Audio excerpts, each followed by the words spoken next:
بسم الله الحمد لله والصلاة والسلام على رسول الله وعلى آله وصحبه وما بعد. السلام عليكم ورحمة الله وبركاته. لما داودياشا nagu taxan waa cashirkeennii labaad ee duruustii ramadaanka. saan horey usoo sheegnay cashirkani wuxuu ku saabsan yahay in ramadaanka loo diyaar garoobo. ramadaanku waa camal iyo cibaado weyn. camal iyo cibaado weyn waxay u baahan tahay inaad diyaar garoow fiican oo weyn u samayso. haddaba see loogu diyaar garoobayaa ramadaanka? waxaa loogu diyaar garoobayaa ugu muhiimsan inaad axkaamtiisa barato iyo siduu ku ansixi lahaa.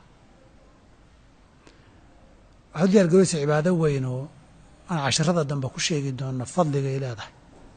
casharka saddexaadna xukunkeedu waajibaadka arkaanta islaamka inay ka mid tahay aan ku sheegi doono.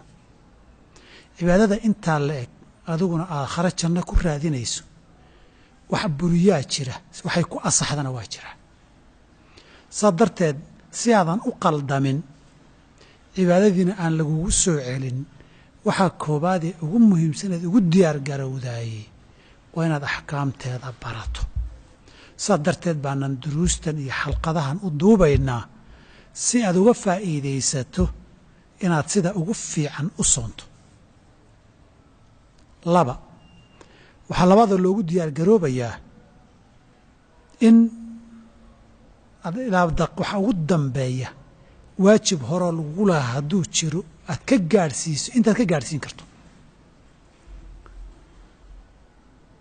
waxaata maalinka ugu dambaysa qofkii qado soomaya waa loo ogolyahay wixii qado lagugu lahaa inaad ka gaadhsiiso oo inta ugu badaneed isdhaafin karto eed waajibkeeda iska ridi karto iska ridi. waayo adoo awoodo qadayn kara hadduu kugu soo gala kii kale qadihiina waa lagugu lahaanayaa, dembina waa ku soo gaadhaya.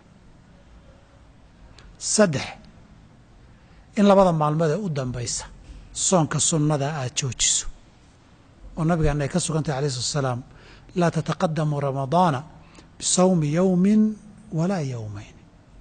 soom hal maalin iyo 2 maalmood ha kala hormarina. saa darteed haddoo kale marka la soo gaadho soonka sunnada ah waa la joojinayaa.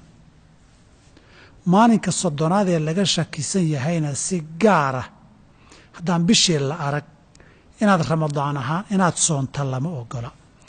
cumar ibn yaasir waa kii lahaa, man saama alyowma aladii yushaku fiihi faqad casaa abalqaasimi sala allahu aleyh wasalam. nin qofka sooma maalinka laga shakisan yahay ma shacbaan 30keed baa mise waa ramadaan kowdeed, nebi maxamed buu caasiyey calayh salatu wasalaam oo dariiqiisii khilaafay. saa darteed tatawuca iyo soonka tatawuca ee sunnada ah inaad joojisaa la doonayaa maalin iyo 2 markay ka dhiman tahay oo haddoo kale ah. qodobka afraad eed ugu diyaar garoobayso waa dhaqaale ahaan inaad diyaar garowda wey. bisha ramadaan ajir badan baa waxaa leh masaakiinta dadka la afuriyo, miskiin iyo qaniba, timir iyo biyo iyo ku afuro aad siiso. wuxuu u baahan yahay miisaaniyadaadii iyo bajetkaaga iyo dhaqaalahaagii inaad ka goyso ood u soo diyaar garowdo.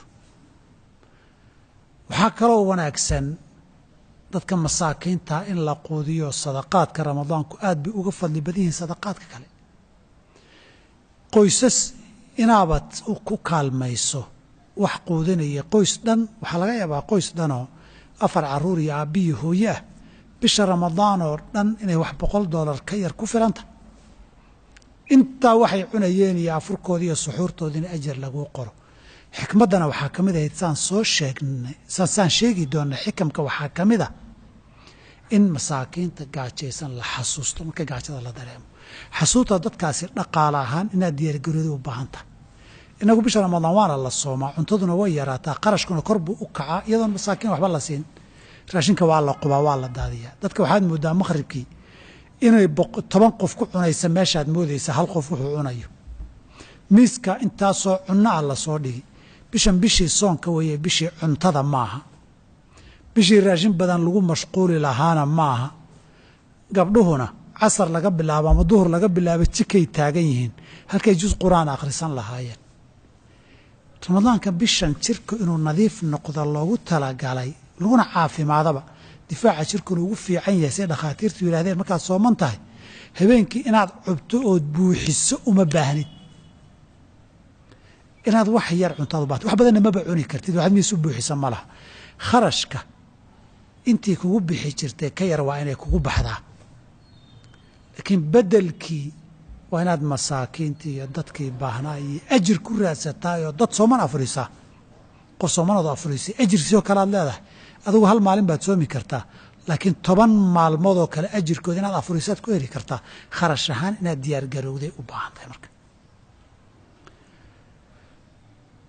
qodobka shanaad ee diyaar garowga u baahan wakhtigaaga inaad kala habaysood kala qoondaysaad u baahan tahay oo shaqooyinka iyo mashquulka iska yarayso oo maalintiina qur-aanka akhriskiisa iyo dikriga iyo taacada iyo cibaadada iyo ducada aad u gacan bannaanaato habeenkiina qiyaamka iyo ducada iyo allabariga aad u gacan bannaanaato qof maantoo dhan ordayoon dikri iyo qur-aan haleelin habeenkiina isagoo daalan intuu yimid balaqduu yidhi suxuurta iyo allah ugu soo kacay soomka macnihiisi iyo nuxurkiisii wax badan baa ku dhaafaya 11 bilood adduunyadaad gaari weyday bil ramadaan keliya gaari maysid ku talagal bishan inay tahay soonkii ugu dambeeyeed nolol ku soo gaadho hawsha adduunkana iska yare shaqooyinkana kala yare haddaad fasax qaadan lahayd sanadka dhanna bishanun ku aadi cibaadada u gacan bannaanow